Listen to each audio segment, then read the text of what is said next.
दोस्तों, स्वागत है आप सभी का हमारे इस YouTube चैनल में। हम देख रहे हैं UGC नेट 2000 जून के परीक्षा के लिए परीक्षा के दृष्टिकोण से महत्वपूर्ण PYQ क्वेश्चन। इसकी सीरीज़ हमारे चैनल पर पहले बहुत दिनों से चल रही है। इसमें हमने आज तक देखा है आदिकाल, भक्तिकाल एवं रीतिकाल और आधुनिक काल पर ही 2 वीडियो हो चुके हैं। आज हम आधुनिक काल पर PYQ क्वेश्चनों का तीसरा वीडियो बनाने जा रहे हैं। यह इस दृष्टिकोण से कि काफ़ी कम समय बचा है और कम समय में पढ़ाई करने के लिए PYQ क्वेश्चन यह सबसे बेहतरीन माने जाते हैं। इसी दृष्टिकोण से हम इस चैनल पर निःशुल्क रूप से PYQ क्वेश्चन की सीरीज़ वीडियो के मार्फत आप तक पहुंचा रहे हैं। तो आशा है कि आप हमारे चैनल से जुड़ सकें। यह सभी हिंदी साहित्य की पढ़ाई करने के लिए हमारे चैनल को सब्सक्राइब कीजिए और लाइक कीजिए और शेयर करना मत भूलिए। ज़्यादा देर न करते हुए बढ़ते हैं आज की वीडियो की तरफ। देखते हैं पहला क्वेश्चन हम जो कि 80 नंबर का है। इससे पहले के क्वेश्चन हमने 2 वीडियो में देखे हैं। उन सभी वीडियो की लिंक इस वीडियो के डिस्क्रिप्शन में दी जाएगी। और देखते हैं पहला प्रश्न। उड़ गया गरजता यंत्र गरुड़, बन बिंदु शून्य में पिघल गया पर सांप। यह पंक्तियाँ आगे की किस कविता से है? तो इसका उत्तर है हवाई अड्डे पर विदा इस कविता से है। इसके बाद है निम्नलिखित रचनाओं को उनके रचनाकारों के साथ सुमिलित कीजिए। तो इसकी जो यह है प्रेम पथिक की रचना है जयशंकर प्रसाद, गीतिका सूर्यकांत त्रिपाठी निराला, सांदे गीत महादेवी वर्मा और गुंजन सुमित्रानंदन पंत की रचना है। उसके बाद देखते हैं 82 नंबर का प्रश्न। फिर परियों के बच्चों से हम सुबह सीप के पंख पसार, समुद्र तैरते सूची ज्योत्सना में पकड़ इंद्र के कर सुकुमार। इन काव्य पंक्तियों के रचनाकार हैं। तो इसमें पर्याय दिए गए हैं सुमित्रानंदन पंत, महादेवी वर्मा, सूर्यकांत त्रिपाठी निराला और जयशंकर प्रसाद। तो यहाँ जो है यह पंक्ति है सुमित्रानंदन पंत की है। उसके बाद फिर से सुमिलित कीजिए। यह प्रश्न है निम्नलिखित रचनाओं को उनके रचनाकारों के साथ सुमिलित कीजिए। इसमें है देखो पहली रचना दी गई है मधुलिका। यह रामेश्वर शुक्ल आंचल जी की रचना है। उसके बाद है प्रभात फेरी, यह नरेंद्र शर्मा की है। और प्रणभंग यह रामधारी सिंह दिनकर की है। और काठमांडू की पहली सांझ यह शिवमंगल सिंह सुमन की रचना है। इसके बाद देखते हैं अगला प्रश्न। प्रकाशन वर्ष के अनुसार सूर्यकांत त्रिपाठी निराला जी के रचनाओं का सही अनुक्रम है। तो इसका सही अनुक्रम है, पहली क्रम पर आती है गीतिका, फिर अनिमा, अर्चना और आराधना। इसके बाद देखते हैं 85 नंबर का प्रश्न। कहाँ हो ये हमारे प्राण प्यारे, किधर तुम छोड़कर हमको चले। बुढ़ापे में यह सुख भी देखना था, इसी को देखने को मैं बच गया था। यह काव्य पंक्तियाँ किस कवि की है? तो यह भारतेंदु हरिश्चंद्र की पंक्ति है। 86 नंबर। रचनाकाल के अनुसार भारतेंदु हरिश्चंद्र की रचनाओं का निम्नलिखित अनुक्रम सही है। तो इसमें है भक्ति वर्चस्व, प्रेम तरंग, सत्सई सिंगार और मधु मुकुल। यह भारतेंदु की रचनाओं का सही क्रम है। इसके बाद देखते हैं निम्नलिखित कवियों को उनकी काव्य कृतियों के साथ सुमिलित कीजिए। सियाराम शरण गुप्त, इनकी रचना है मौर्य विजय। बालकृष्ण शर्मा नवीन, विप्लव गायन। और सुभद्रा कुमारी चौहान, राखी की चुनौती। और गया प्रसाद शुक्ल स्नेही, राष्ट्रीय तरंग। यह इनकी रचनाएं हैं। इसके बाद देखते हैं अगला प्रश्न। रचनाकाल के अनुसार श्रीधर पाठक की रचनाओं का सही क्रम है। श्रीधर पाठक की पहली रचना है, यहाँ दी गई है एकांतवासी योगी, उजड़ ग्राम, श्रांत पथिक, सांदे अटल। यह जो रचनाएं क्रम है यह सही है। इसके बाद देखते फिर से प्रकाशन वर्ष के अनुसार निम्नलिखित रचनाओं का सही अनुक्रम है। सही अनुक्रम में है प्रेम माधुरी, शांत पथिक, प्रिय प्रवास और मिलन। 90 नंबर का प्रश्न, प्रिय की सुधी सी एक सरिताएं, एक कानन कांतार सुसज्जित, मैं तो नहीं किंतु है मेरा हृदय किसी प्रियतम से परिचित, जिसके प्रेम पत्र आते हैं प्राय सुख संवाद सन्निहित। उपर्युक्त काव्य पंक्तियाँ किस कवि की है? तो यह पंक्तियाँ है राम नरेश त्रिपाठी जी की। 91 नंबर का प्रश्न, भारतेंदु ने जिस प्रकार हिंदी गद्य की भाषा का बहिष्कार किया, उसी प्रकार काव्य की ब्रज भाषा का भी। इस पंक्ति के लेखक है या आलोचक है आचार्य रामचंद्र शुक्ल जी। यह इसका सही उत्तर होगा।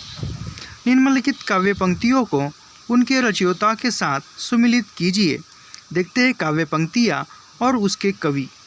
तू है गगन विस्तीर्ण तो मैं एक तारा शूद्र हूँ। यह पंक्ति है गया प्रसाद शुक्ल स्नेही की। निकल रही अगली पंक्ति देखते हैं। निकल रही है ऊर से आह, ताक रहे सब तेरी राह। यह पंक्ति है मैथिली शरण गुप्त की। जल उठा स्नेह दीपक सा, नवनीत हृदय था मेरा, अब शेष मधुरेखा से चित्रित कर रहा अंधेरा। यह जो पंक्ति है यह जयशंकर प्रसाद की है। और अंतिम पंक्ति देखते हैं जो कि डी नंबर की है। अरुण अधरों की पल्लव प्रात मोतियों सा हिलता हिमहास। यह सुमित्रानंदन पंत की पंक्ति है। इसके बाद देखते हैं फिर से। निम्नलिखित रचनाओं को उनके रचयिता के साथ सुमिलित कीजिए। अब पहली रचना दी गई है इधर, ये नंबर वन बेला, बी नंबर उत्तरा, सी परिक्रमा और डी नंबर पर है चित्रधारा। यहाँ उनके कवि दिए गए हैं। वन बेला सूर्यकांत त्रिपाठी निराला जी की रचना है, उत्तरा सुमित्रानंदन पंत की है और परिक्रमा महादेवी वर्मा की है, त्रिधारा जयशंकर प्रसाद की है और नीचे कूट में बी नंबर का कूट जो है वह सही है। अगला प्रश्न देखते हैं जो कि 94 नंबर का है। निम्नलिखित काव्य कृतियों को उनके काव्य पंक्तियों को उनके रचनाकारों के साथ सुमिलित कीजिए। यह है प्रिय स्वतंत्र रव अमृत मंत्र, नव भारत में भर दे वरदे वीणा वादिनी वरदे। इसकी अगली पंक्ति यह सूर्यकांत त्रिपाठी निराला जी की है। सूर्यकांत त्रिपाठी निराला जी की पंक्ति है।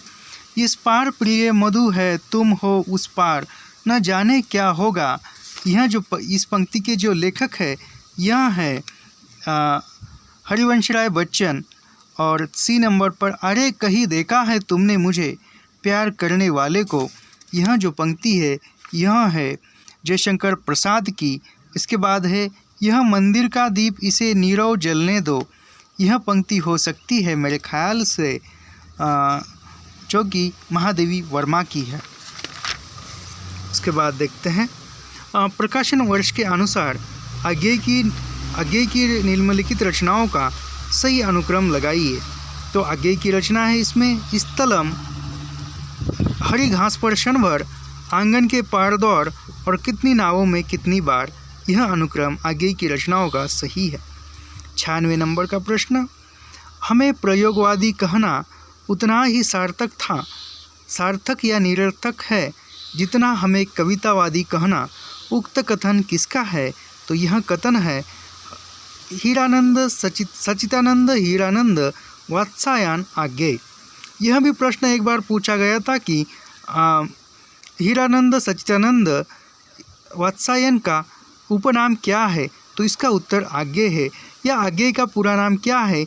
तो ऐसा भी प्रश्न महाराष्ट्र सेट में पूछा गया था। घुसती है लाल लाल मशाल अजीब सी, अंतराल विवर के तम में, लाल लाल कुहरे में सामने, रक्ता लोक स्नान पुरुष एक रहस्य साक्षात।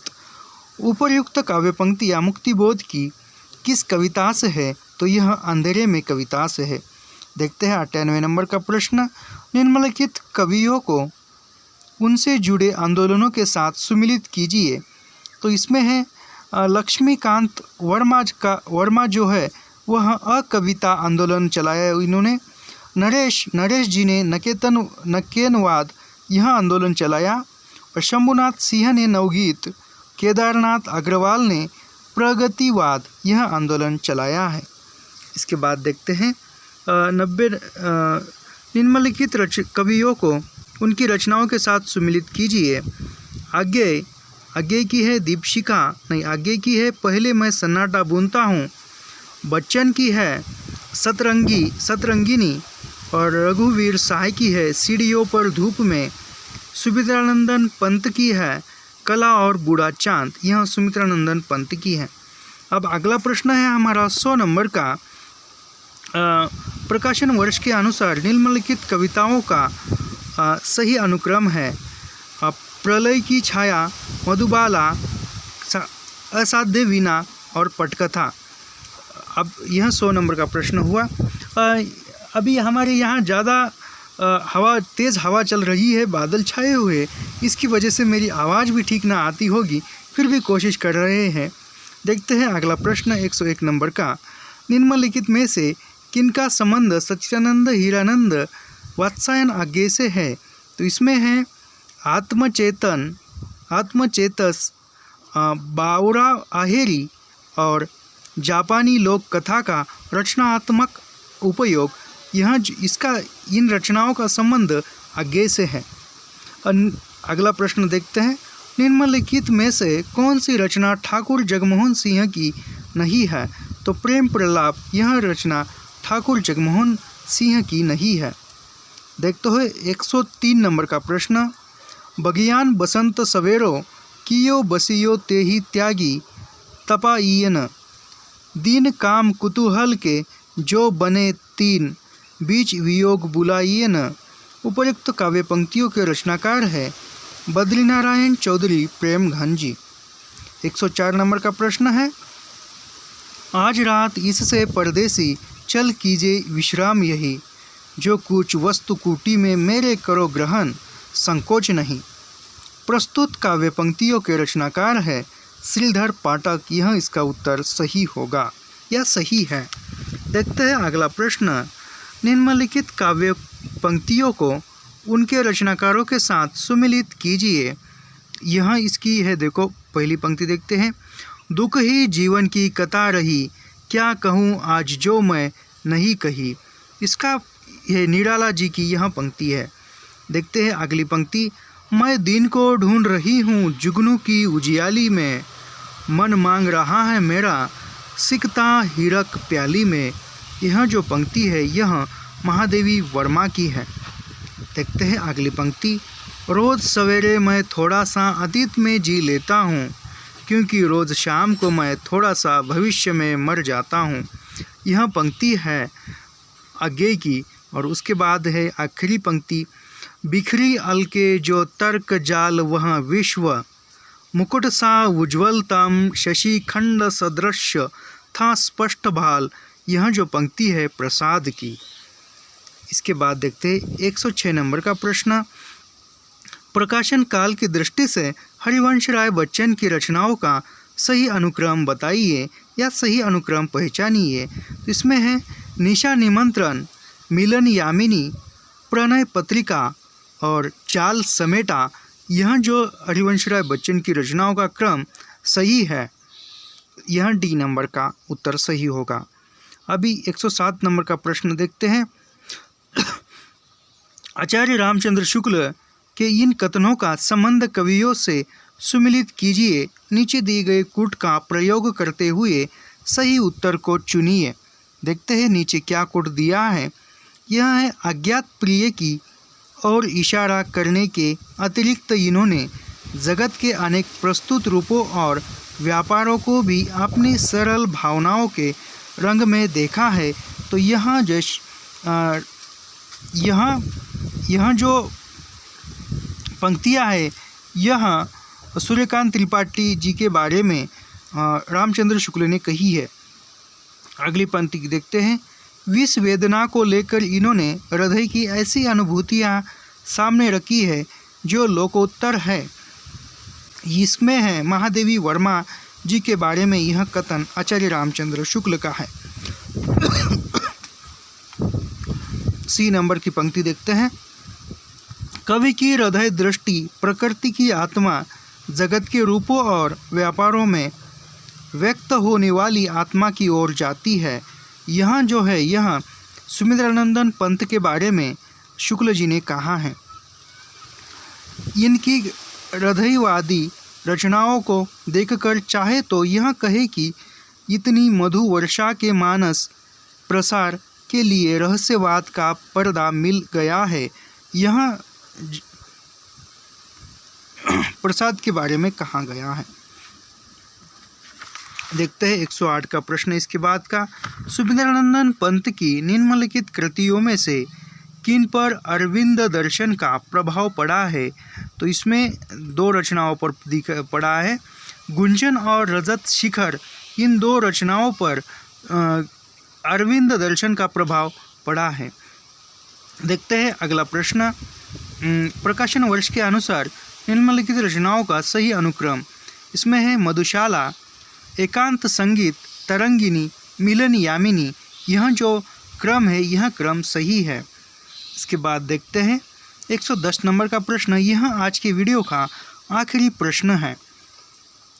अब प्रकाशन वर्ष के अनुसार जयशंकर प्रसाद की रचनाओं का सही अनुक्रम है। तो इसमें है प्रेम पथिक, आंसू, लहर और कामायनी। यह क्रम सही है। तो आज के लिए इतना ही। कैसा है, आज हमारे यहाँ काफ़ी बादल छाए हुए हैं और तेज़ हवा चल रही है। इसके लिए मेरी आवाज़ बराबर न आई होगी, लेकिन अगले वीडियो में अच्छी आएगी। और इसके आगे के जो प्रश्न हैं ये हम कल के वीडियो में देखते हैं। तो वीडियो अच्छा लगे और अगले ऐसे PYQ क्वेश्चन देखने के लिए हमारे चैनल को सब्सक्राइब कीजिए, लाइक कीजिए और शेयर करना मत भूलिए। मिलते हैं कल की वीडियो में, तब तक के लिए धन्यवाद। Okay bye.